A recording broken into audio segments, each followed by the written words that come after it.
آخری بات یہ ہے کہ بھیا ندوہ ایک فکر ہے، ندوہ ایک مکتبہ فکر ہے۔ ہم چاہتے ہیں کہ ہمارے ادارے سے خالصتاً وہ لوگ پیدا ہوں جو کتاب و سنت پہ گہری نظر رکھتے ہوں، ایسے علماء پیدا ہوں جو عقیدے میں التنزیہ مع التفویض کے قائل ہوں، جن کے لیے پوری امت کے لیے ان کے سینے کھلے ہوئے ہوں، وہ ہر زمانے میں اہل علم کا ساتھ دیں اور حق اور سچائی پر قائم رکھیں، اور اللہ تعالی جہاں جہاں بھی پاکستان میں قائم ہونے والا یہ ادارہ اگر قائم ہو گیا، اس خوش فہمی میں بھی نہیں رہنا چاہیے کہ ہو ہی جائے گا، کیونکہ اسباب اور وسائل نہیں ہیں۔ اگر اللہ تعالیٰ کو منظور ہوا اور قائم ہو گیا تو اس ادارے کا بنیادی مقصد یہ ہے کہ ہم اس زندگی سے نکلیں اور اس نظام سے نجات پائیں جس نظام کے متعلق قرآن کریم میں آیا ہے کہ فرشتے مرتے ہوئے ماریں گے، اسے کوڑے پڑیں گے، فیما کنتم، زندگی کہاں گزاری، اور وہ کہیں گے ہم زمین میں کمزور تھے، ہم نظام تبدیل نہیں کر سکتے تھے، اور فرشتے کہیں گے ماریں گے، اور پھر پیٹھ پہ اور چہرے پہ برسیں گے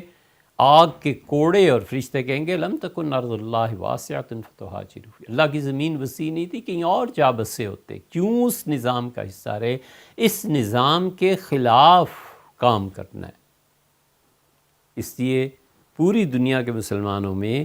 اگر کوئی شخص اس فکر سے یا ہم سے متفق ہے، کوئی ضرورت نہیں ہے، کوئی ضروری نہیں ہے کہ آپ متفق ہوں، ہر آدمی کو آزادی ہے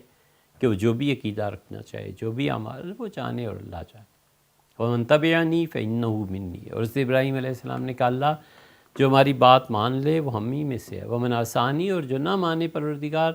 تو مغفرت فرمانے والا اور رحم کرنے والا۔ تو ایک عام آدمی ہونے کی حیثیت سے دنیا بھر میں جو لوگ بھی ہمیں سنتے ہیں، اب بہت مشکل وقت، ایک تو اس روڈ کے گرنے کی وجہ سے وہ آدھی جو روڈ گر چکی ہے، اور اس کی ویڈیوز اور یہ وہ آپ سب لوگ دیکھ چکے ہیں، اور ایک اس وجہ سے کہ ہم اس سال سے تحقیق کا شعبہ اپنے یہاں ختم کر رہے ہیں۔ ہمارے یہاں جن لوگوں نے 10 سال کام کیا ہے، اب کئی مہینوں سے ان کی تنخواہ نہیں دے پائے۔ آپ سے کہا نہیں جا سکتا، اس لیے کہ ہر چیز پہ مانگنا، ہر مرتبہ مانگنا بڑی حیا آتی ہے، بڑی مشکل سے کچھ کہا جاتا ہے اور عرض کیا جاتا ہے، اس لیے کہ مسلسل یہ حدیث ہمارے دماغ میں گونجتی ہے کہ نبی کریم صلی اللہ علیہ وسلم نے فرمایا من فتح باب الفقر، جس آدمی نے مانگنے کا دروازہ کھولا اللہ قیامت تک اس کی ضروریات پوری نہیں کرے گا۔ ہم نہیں چاہتے اللہ ہی کسی کو فقر اور فاقے میں ڈال دے، تو پھر کون ہے جو مقابلہ کرے؟ اس حدیث کی وجہ سے آپ سے عرض کیا ہے تو ایک یونیورسٹی کے لیے، اس کے پیچھے جو وجہ تھی وہ بھی کہ یہ حکومتیں یہ مدارس کو کھانے کے چکر میں، اب نہیں 50 سال بعد سے ہی، 1 صدی بعد سے ہی IMF اور وغیرہ وغیرہ آپ جانتے ہیں،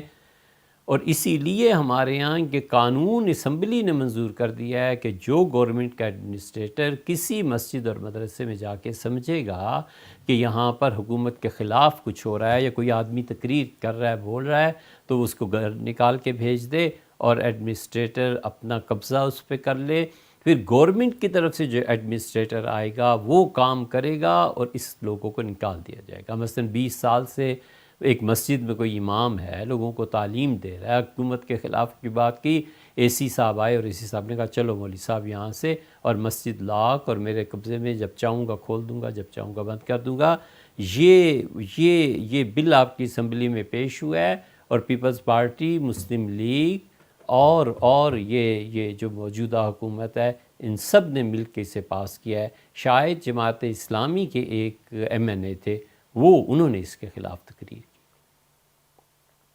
اس سے ان حالات میں مدرسے کے نام کے بجائے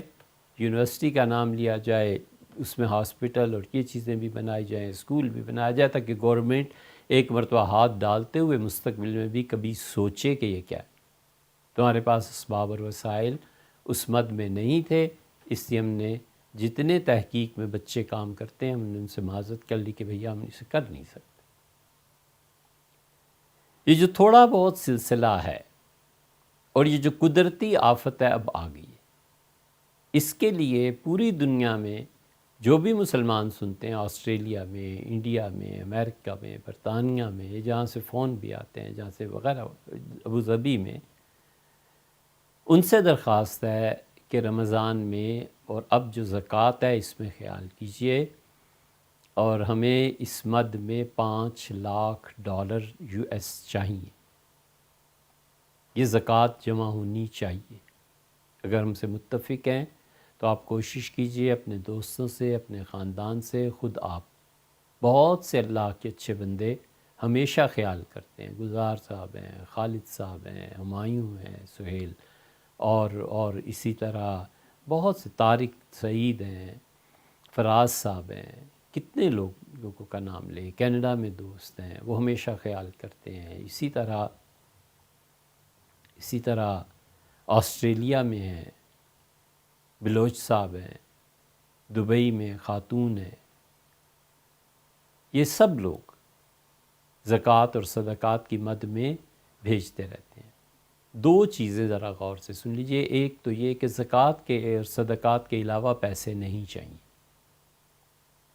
اصل رقم اللہ نے جو آپ کو دی ہے وہ محفوظ رکھیے، مہنگائی، بچے، یہ وہ، اصل رقم محفوظ رکھیے، ہمیں نہیں چاہیے،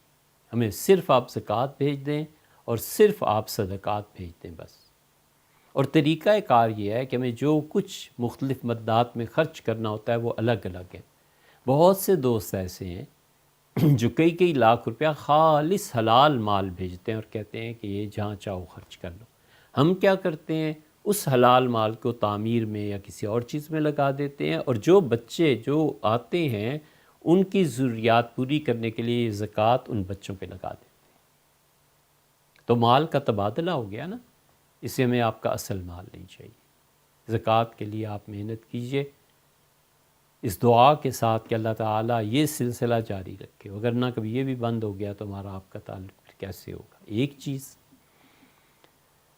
دوسری چیز بھی آپ سے عرض کرتے ہیں، ذرا غور سے سنیں، دیکھیں پیسہ تھوڑا بھی ہو، انتظام کے ساتھ خرچ کیا جائے نا تو بڑے بڑے مشکل مسائل حل ہو جاتے ہیں، اور پیسہ بہت زیادہ ہو اور انتظام نہ ہو سکے تو پھر کیا کریں۔